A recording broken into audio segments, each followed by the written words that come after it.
приятели! В това видео реших да говоря за заведението, в което работех, което се казва Кафе Бар Монто. Това видео го правя с цел да дам справедливост за всички хора, които са напуснали и които са били уволнени без причина от това заведение. Ситуацията е такава, че шефа ми ме уволни, остави ме да напусна заради интриганти, които постоянно ми се месиха в живота, които гледаха да ме сватосат с един от клиентите, които буквално ми казаха: Виле, ти по-висока заплата няма да получиш, не сме на заплати, всички сме на надници.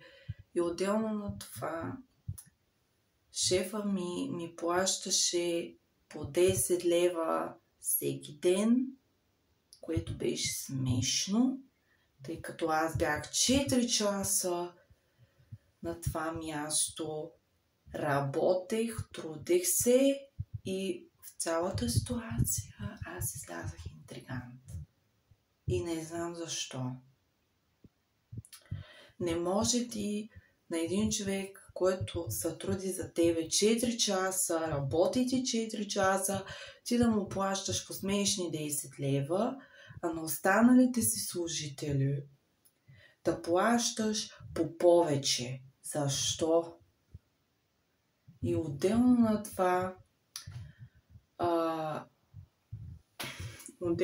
това, масово хората, които напуснаха това заведение, ми казаха, че са напуснали именно заради шефа там. Защото той не е бил човек, защото ги е лъгал постоянно и буквално на хората им е писнало и са си тръгнали. И са си казали: по-добре да работя на друго място, отколкото да се оставят тук да ме лъжат. Нещо, което ще кажа за това заведение, то е хубаво, но шефа там не е хубав. Съжалявам.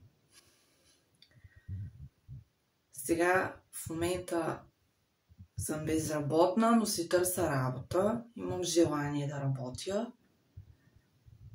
И имам надеждата, усещам, че си намеря работа, но исках да отдам справедливост за всички хора, които са работили на Монто, които са се трудили, за да изкарат някой лев и за съжаление се наложили даже да си тръгнат заради един шибан шеф, който мами абсолютно всички и ги залъгва, че ще получават високи надници, висока заплата. И просто това нещо не искам друг човек да остане излъган, че ще получи висока заплата от този човек. Затова ви казвам, не почвайте работа в това кафе, защото шефа там лъже моментално хората. Много ги лъже и това не е добре. Отделно на това разбрах от шефа на майката на приятеля ми, че шефа ми много лоши неща е говорил за мен и буквално аз искам да се изчистя от това петно. Защото шефа на майката на приятеля ми, шефа ми много се има и му е разправил разни простоти за мене, разни лъжи и такива неща. И просто не искам никой човек да ходи да работи при този човек. Не искам. И ако случайно управителя гледа това видео, човек, моля те, умен си, добър си, имаш глава на раменете си, не си глупав, не се оставяй да ти затворят заведението заради този шеф. Разбираш ли? Не може ти да си трудиш само и само да не ти затворят заведението, а шефа, който си наел там, буквално да ти лъже служителите там и буквално да ти ги уволнява, да наема нови хора на тяхните места, без да те уведомява. Това, което той прави, значи, че той не си върши работата както трябва. Аз онзи ден се поболях, температура дигнах, защото ме изкараха от цялата ситуация интригант. Аз не съм такава. Не съм лош човек, аз съм човек на честа, човек, който се труди и гледа да изкарва пари, за да може да си осигури живота. Но Кафе Мондо ми отрови живота. Заради Кафе Мондо аз живея в мизерия, защото шефа там ми обеща квартира, обеща ми, че всичко ще бъде наред, залъгваше ме колко време, никаква квартира не видях, никакво жилище не видях и се бях на 10 лева.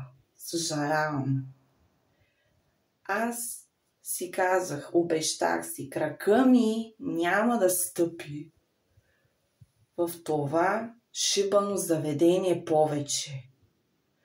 Ако управителя гледа това видео, нека да вземе някакви мерки, защото заведението е изцяло негово, той си е собственика там, да вземе някакви мерки и да наеме нов шеф, за да не губи служители и за да не му се затвори заведението.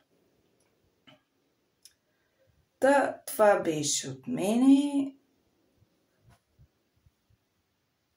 Аз вярвам, че ще получа справедливост, както и другите служители, които са напуснали. Нещо, което ще кажа, хора,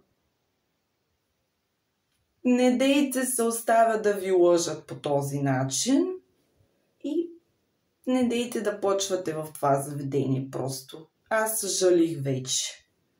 Аз вече си търся друга работа и буквално аз имам усещането, че днес ще си намеря работа по-добра, където няма да ми правят такива мръсоти и буквално където се чувствам добре. Така че благодаря и довиждане.